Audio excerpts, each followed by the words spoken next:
Look who I've got. I have Miss Rosie. We're so excited.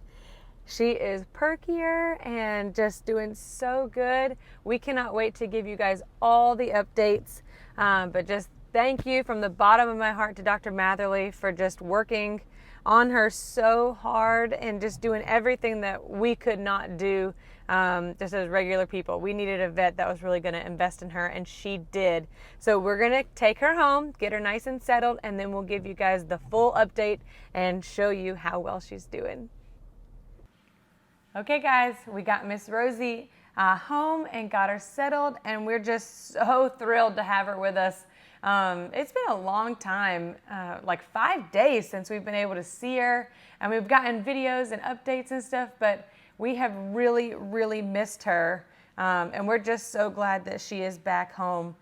We are already seeing signs of just positive, just positive attitude, positive vibes that are coming from her. She is getting up and walking around. She is craving human affection. She's like licking us. The vet said that she even barked last night, which was awesome. I haven't heard her bark in a long time. But she's just doing so good. So when we went to the vet to pick her up this morning, we got all the instructions on how to handle this feeding tube. So this is an esophageal feeding tube. It's sutured into the side right here. And what that does is it's going to make sure that it gets her all the calories and the nutrients that she needs, so that way we can see if we can get her thriving and growing and just returning to being an active little puppy. And she doesn't have to take the energy to chew and to swallow, and just takes all the guesswork out. That we're going to make sure that she gets enough calories every day to start growing again. It just takes away a lot of pressure. So she will still definitely get food by mouth. We're going to be offering her that 4 to 5 times a day, but this is just a guarantee that she's getting enough hydration and enough food to make sure that she starts to grow all on her own.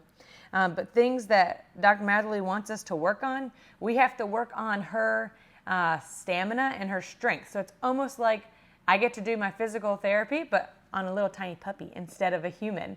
So she told us we can do little bicycling with her legs. We want her to practice her standing, so we can kind of like work on holding her up, like propping her. She definitely is walking, still a little unsteady on her feet, but she is definitely willing and able to walk around and to show everybody how good she's doing. But she's just doing so good. We're really proud of her. Like I told you, she's craving human attention, which I think is awesome. You gonna come see me? Yes. Come here, I'll take you. I'll hold you around. I'm just in awe of the fact that she's back home with us. So the first hurdle was getting the surgery, getting the tube placed. The second hurdle is going to be getting her interested in enough food so that way she can eat on her own and get the tube out eventually.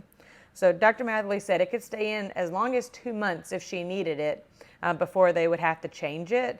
But we're just hoping and praying that she gets the energy, she's able to eat. She is eating more vigorously now than she ever has been. And then another interesting thing is that Dr. Matherly said we're actually not going to be offering her that buffet of food. We're only going to be offering her the critical care food because she's eating it and she doesn't want to confuse her. So she said that has all the nutrients and the calories that she needs. So that's what she wants her to eat. So no more buffet for a little lady. She just has to have the same food, and then hopefully transitioning to kibble eventually. But the goal is to get her all the way up to a can of dog food a day. Right now she is on between a fourth and a half. So what they do is they take that food, mix it with a little bit of water, put it in a syringe, and then the syringe attaches to the tube here and it just gets pushed in. So it's just a really simple way of getting her those calories and nutrients that she needs, but just gives us so much reassurance that we're not doing something wrong or that I'm not getting enough food in her. So that way we really should see that energy level come up. So We're going to get her area all set up. We got to get the corral back out. Her puppy, like her other snuggle puppy, we got her blanket, and then her potty pad. We got to get it all set up so she feels right back at home again. But we'll keep giving you guys updates, and you guys keep sending those prayers and positive thoughts so that way Rosie can keep growing and just keep thriving. Have a great day.